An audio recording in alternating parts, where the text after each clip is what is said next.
Welcome to the Fill the Funnel podcast with Jeff Swan and Tom Slocum. We're here to help you crush your targets with tactical tips and insights you can act on today. Don't have a fancy tech stack, a big budget, or even a huge team to lean on? Well, it's time to get that solved today with FTF Fridays. Hey everyone, and welcome to the Fill the Funnel podcast with your host Jeff Swan and Tom Slocum. Today we have with us Josh Roth from Lob, who is a self-professed sales leader in an individual contributor's body. Aren't we all, Josh? Come on. I would hope so. Kind of, or vice versa, whatever you want to say. But Josh and I actually connected almost a year ago now, and we really clicked on the way that we view sequences. Is that they're more of that personal one-to-one type thing that, yes, you can do it at scale, but you really do have to put in that time and that effort and the work to be able to make sure that you're making personalized outreach, regardless of who you're selling to. And that's something that we really clicked on. But most importantly, why we found that was that when you're selling to the enterprise market and those multi-person buying committees and longer deal cycles, you really do have to put in a lot more effort, but that effort pays off. Because your deal sizes are typically longer, they're stickier, they stick around, and they become actually pretty good customers over the long term. So putting in that extra bit of effort actually works. So with that said, what we're going to be discussing today is we're going to get Josh's amazing tips on how to crack the code and move up market, or as we're saying in this episode, moving upstream to go from maybe SMB to mid-market to enterprise. What do you as an SDR, an AE, or a founder seller do to actually move up market? What are some key things you can do without having to rely on a big team, a lot of budget, or support from marketing? So what can you do that's in your control? And with that said, Josh, I'm going to let you take it away. Let's kick this thing off. What is one thing that somebody can do right now to get after those enterprise VPs and C-suite executives? Yeah, I think first things first, I'm actually going to call out someone on our team. So gentleman Kyle on our Lob BDR team.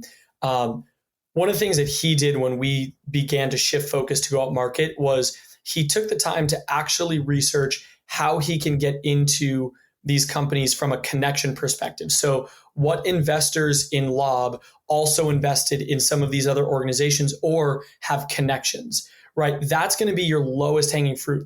What folks on your ELT team, what folks that have invested in the business, what stakeholders can present introductions. That's generally going to be the easiest way in. And you can also set those calls up with folks from your ELT. So understanding what connections exist is going to be the lowest hanging fruit to jumpstart those relationships at a high level early. And you also can understand the types of personas that are potentially going to be owning the relationship. Because generally, if you're starting with a CEO, CRO, CMO, wherever you're going to, they're going to know roughly the team or the ultimate owner of that deal, of that product. Okay, so just as an example, I mean, are you talking like similar investors to people at Lob that would also be investing in the companies that you're going after? Or are you just talking about maybe investors that you might know as an individual contributor or like your CEO knows kind of thing? I would say both. I think like understanding, first of all, you got to be connected to these people, right? You got to know who they know so you can find out who you can actually get introduced to.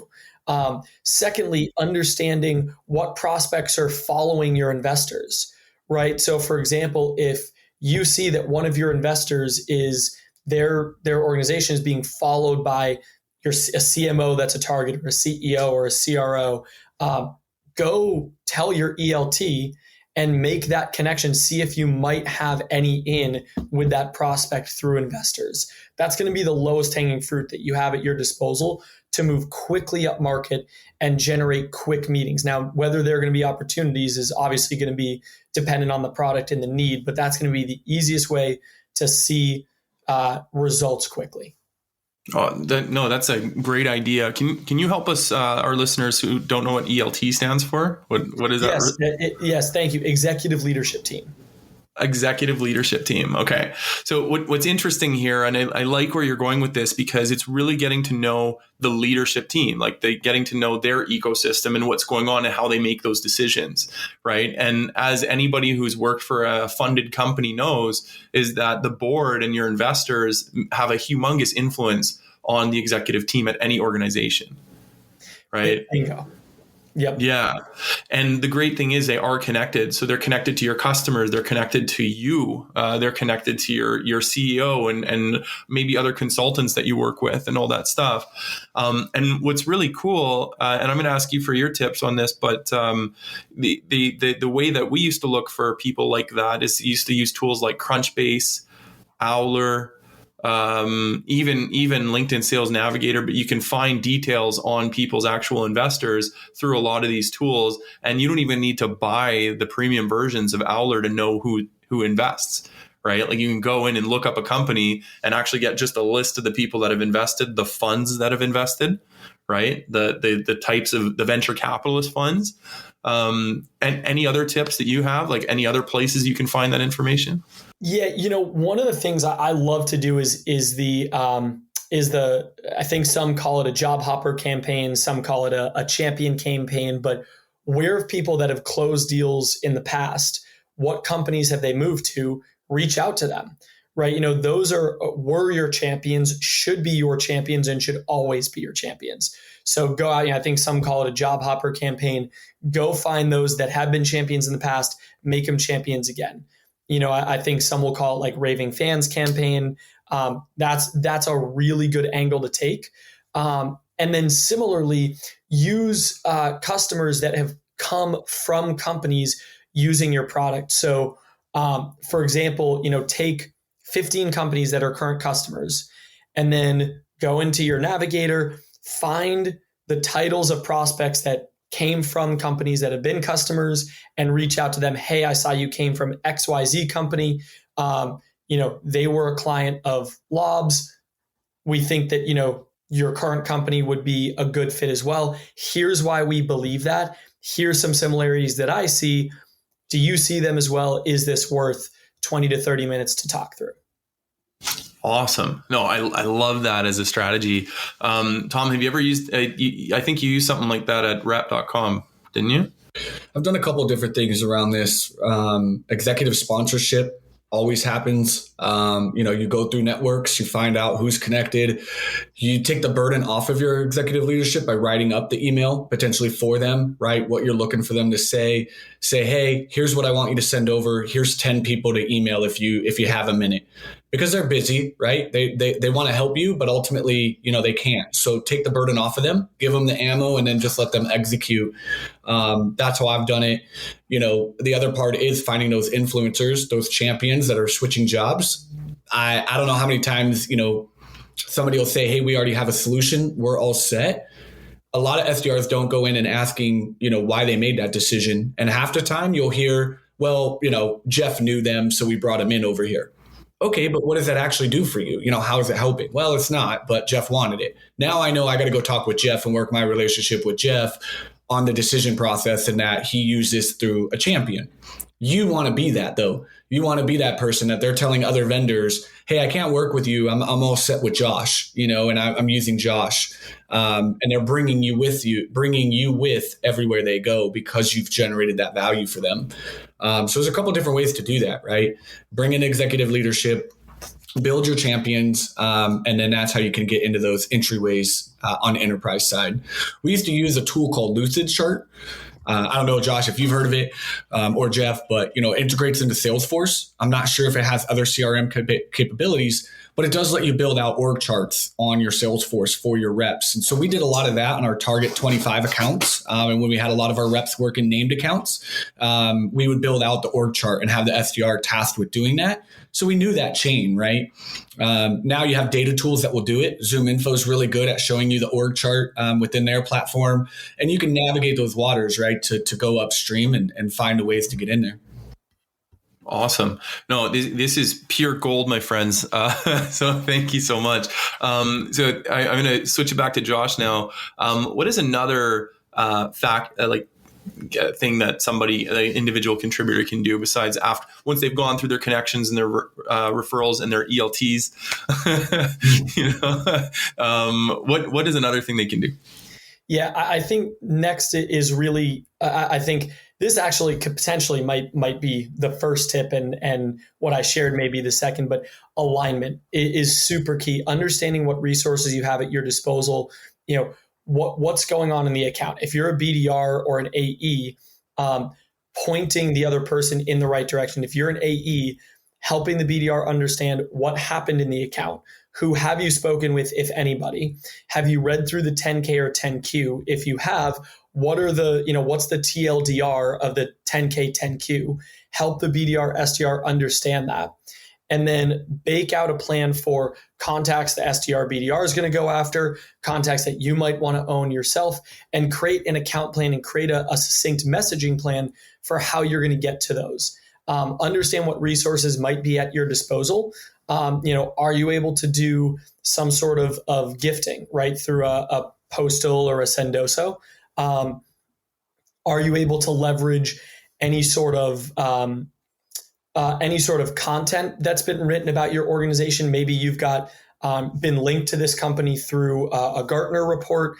What are the strategic drivers that have been mentioned in either blogs, 10Ks, 10Qs, maybe by the CEO on a CNBC or something like that? What are they looking to accomplish, and where does your tool fit in? So one thing that I've always taught our teams to do is go through 10Ks and 10Qs, do a control find for keywords that indicate potential alignment, and then just scroll through. So for example, at WalkMe, we would do digital transformation, digital adoption, application adoption, and we would just do a control find and just search all the way through. I remember one of our reps at WalkMe using this, we found a sentence that said, Capital One is looking to drive the application adoption of all of its customers. And I remember myself and our BDR, awesome guy named Stanton Turner. Stanton, if you're listening, quick shout out to you, bud. We saw that sentence and our jaws hit the floor. We were like, we couldn't have written a better sentence if we planted it there ourselves. And getting that alignment both between the account team, so AE, CSM, RM, AM, BDR, whoever might be a part of that, and then your prospect organization through 10Ks, 10Qs, blogs, articles, LinkedIn profiles. That's a really big key, is to find all of that, tie it together through one succinct messaging. And then lastly is make sure you're polished, right? Make sure that you're messaging in an email, cold call, voicemail, video prospecting, however you're contacting the prospect, make sure it's consistent. Right? You don't want to be saying a bunch of different messages that is going to confuse your prospect. Keep it consistent throughout so that your prospect can know exactly what you are speaking about, and play the, are you smarter than a fifth grader card, right? There's no need to use fancy industry lingo. Use really basic language and help them understand it at a basic level so that they can think about their job and recognize that either, yes, this is a current strategic driver, yes, this could be a future strategic driver, or no, this is just not a driver, in which case, thank you, but no thank you, and move on to your next account.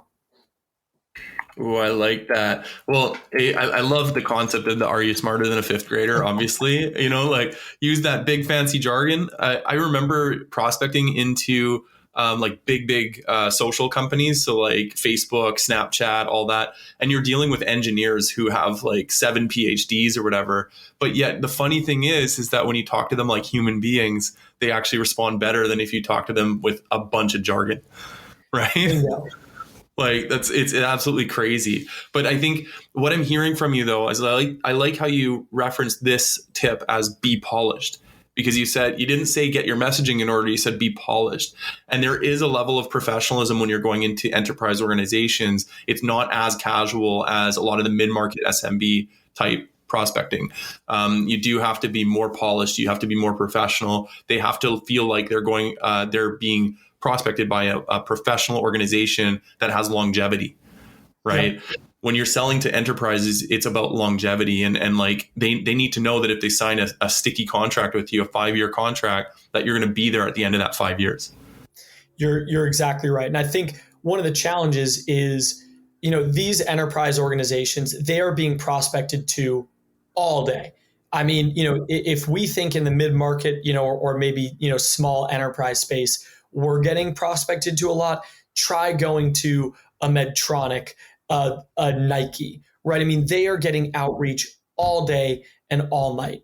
You have got to be buttoned up because that's their one window into who you are as a company. And small errors can be magnified in that sense. So, it's not actually just about, having alignment on the messaging. It is literally about polish. So, and that actually speaks to a topic that we discussed as part of our conversation at Roundtable, was about how a lot of individual contributors are asked to go out there by themselves. And even when they ask for support, they're not granted that. So how dangerous is that? I mean, if you're not supporting your reps to the fullest extent, it's definitely dangerous. And I think you can see it because the farther you get away from the business, the less control you have, and therefore the more people are on their own. And I think that doing gut checks, ensuring that you're having your one-on-one, and occasionally you just got to dig in, right? Like, I know that every manager wants to be a director, every director wants to be a VP, but in order to be really good at what you do, no matter what role you have to dig in occasionally. You have to figure out what is going on, boots on the ground, because ultimately that is what you are solving for. And as far as you get away from the business, you need to have some form of a finger to that pulse. Oh, I love this. Thank you so much, Josh. I mean, the details you gave us in this short time are absolutely gold for both the individual contributors and their leaders. So thank you so much for coming on. I'm just going to wrap this up really quickly, and please correct me if I'm wrong on any of this. Okay. So we have, I'm going to flip the order of what you told them just because of you said which is more important. So number one tip is align with your internal team. What resources do you have? Do you have content? Do you have events going on? Do you have executive leadership that have a huge Rolodex that you can map into? All these other things, and really start mapping out an account plan with your AEs. If you're a BDR, map out with your AEs. If you're an AE, map out with your BDRs and figure out who's gone after who and who's going to go after who. Because you do not want to crisscross and bug the crap out of your prospects, because like you said, they get prospected every day, and they want to make sure that they know you're a professional organization, right? And what's really important though, first, is to understand the goals and the roadblocks that people are facing. So what are their goals? What are they trying to accomplish? And what's keeping them from getting there? Then we want to look at connections and referrals. So really dig deep and find out all the referrals that you can get from your group, whether it's your leadership team, your investors, everything, and just get after it, right? And then finally, for the leaders, is support your team. Don't let them go out there on their own. They represent your front line, and it's so important to dig in, get boots on the ground, and support them so that they have the best chance of succeeding. To our listeners out there, enjoy these tips and happy hunting. Thank you for joining us for another episode of Fill the Funnel podcast. If you like what you heard, be sure to hit subscribe on your favorite platform, give us reviews, and tell all your friends about us. Till next time, happy hunting.